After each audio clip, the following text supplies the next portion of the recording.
Reality show season 7 రోజులు గడుస్తున్న కొద్దీ బిగ్ బాస్ అంతే ఇంట్రెస్టింగ్గా మారుతూ వస్తుంది. సెకండ్ వీక్ నామినేషన్లో ఒకరికొకరు హోరాహోరీగా పోటీ పడడం మనందరము చూసాం. ఇక్కడ శివాజీ ప్రియాంకల మధ్యన కూడా అంతే పోటీ జరుగుతూ వచ్చేసింది నామినేషన్ ప్రక్రియలో. ఇదే విషయం పైన బిగ్ బాస్ కెమెరా వైపు చూస్తూ ప్రియాంక అయితే ఎమోషనల్ అవుతూ కన్నీళ్లు పెట్టుకుంది. బిగ్ బాస్ ఎంత హీరో అయితే ఏముంది, శివాజీ ఒక గొప్ప హీరో అయ్యుండొచ్చు, కాకపోతే ఒక ఆడపిల్లతో ఎలా మాట్లాడాలో కూడా తెలియలేదు.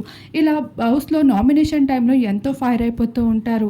అలా మళ్ళీ మామూలుగా మాట్లాడుతూ ఉంటారు నార్మల్ టైంలో. అసలు ఒక నామినేషన్లో వేస్తే అది పెద్ద లైఫ్ పోయినట్ల, ఎందుకు ఇలా ప్రవర్తిస్తారు, ఇంకా నేను కూడా చూపిస్తాను, నీ ఆట ఏంటో చూపిస్తాను, శివాజీ ప్రవర్తన నాకేమీ నచ్చలేదు అంటూ బిగ్ బాస్ కెమెరా వైపు చూస్తూ ప్రియాంక అయితే ఏడ్చేయడం జరిగింది.